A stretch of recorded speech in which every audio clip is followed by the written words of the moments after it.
Saudara-saudari, selamat berjumpa.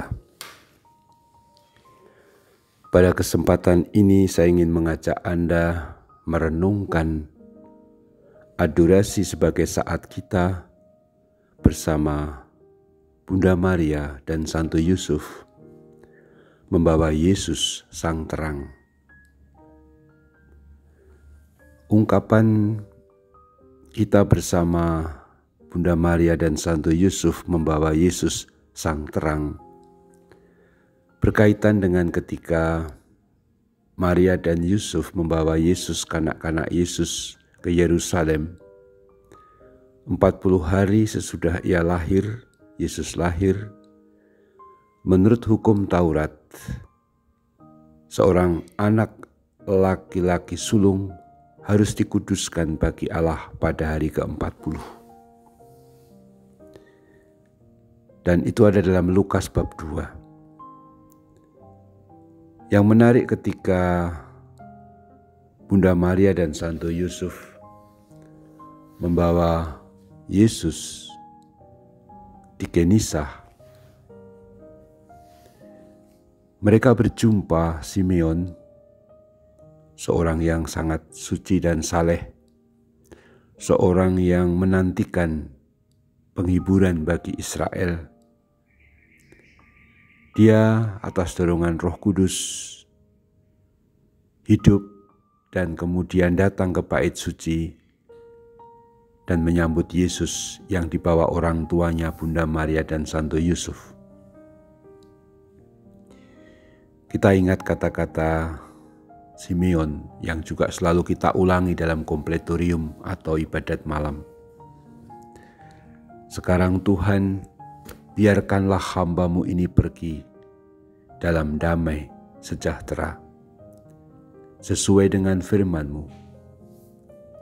Sebab mataku telah melihat keselamatan yang daripada-Mu, yang telah Engkau sediakan di hadapan segala bangsa, yaitu terang yang menjadi pernyataan bagi bangsa-bangsa lain dan menjadi kemuliaan bagi umat-Mu Israel.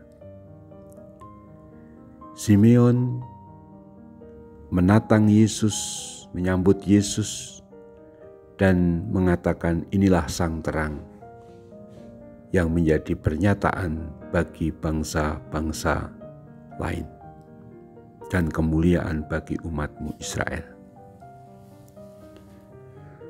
Saya merenungkan bahwa adorasi adalah saat kita pula bersama Bunda Maria dan Santo Yusuf membawa Yesus Sang Terang itu.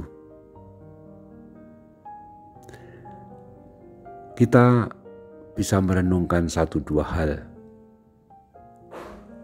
Pertama, merenungkan bersama Bunda Maria dan Santo Yusuf yang membawa Yesus Sang Terang kepada bangsa-bangsa, dalam hal ini seperti diungkapkan oleh Simeon, mengungkapkan bahwa sebenarnya kita selalu ada dalam kebersamaan ketika kita beradorasi.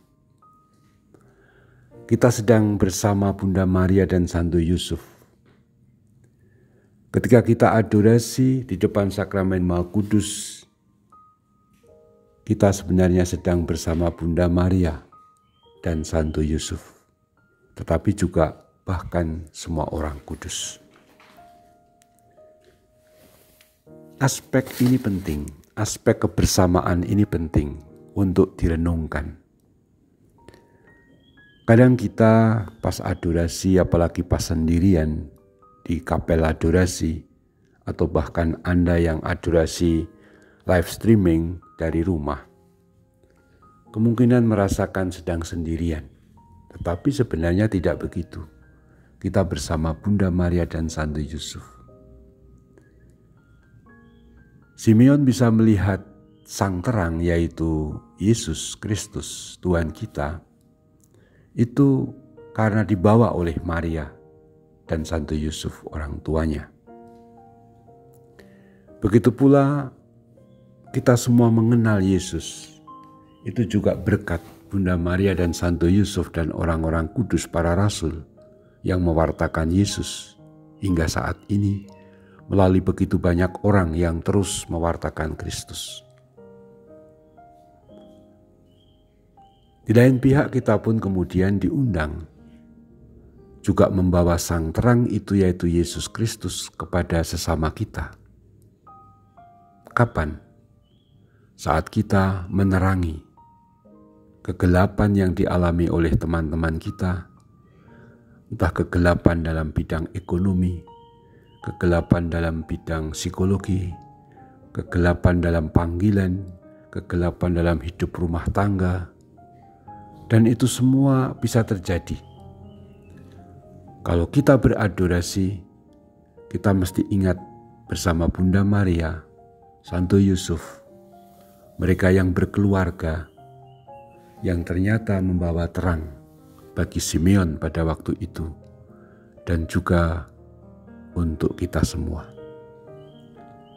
Poin yang kedua, sang terang itu yaitu Yesus Kristus Tuhan kita, selalu dihadirkan dalam sakramen Maha Kudus yang ditahtakan di monstrans, yang sekarang sedang kita pandang dalam sakramen Maha Kudus dalam rangka adorasi kita. Lihatlah, sakramen Maha Kudus yang ditahtakan berbentuk bulat itu ada dalam rumah kaca dengan monstrans yang dihias dengan simbolik-simbolik atau simbol-simbol cahaya, garis-garis cahaya yang memancar dari sakramen Maha Kudus. Karena sakramen Maha Kudus adalah Yesus, sang terang itu sendiri. Maka adorasi adalah saat kita menerima sang terang itu, supaya hati kita diterangi oleh Yesus sendiri. Dan ketika kita sudah terang, artinya hidup kita itu menjadi jelas, terang dalam pengertian hati kita menjadi terang, maka kita pun akan lebih jernih melihat segala persoalan, dan diharapkan kita pun menjadi terang bagi sesama. Selalu hukumnya begitu. Kita hanya bisa menerangi orang lain, kita hanya bisa memberi kejelasan, penghiburan, memberikan kekuatan, memberikan hal-hal yang membuat orang tercerahkan kalau hati kita, diri kita sendiri sudah dicerahkan oleh Kristus Tuhan kita yang kita sembah dalam sakramen Maha Kudus. Maka betapa pentingnya adorasi ini untuk terus menimba, supaya hatiku yang gelap dicerahkan, dan pada saatnya aku bisa ganti mencerahkan sesama saya. Terpujilah Tuhan kita Yesus Kristus untuk selama-lamanya. Amin.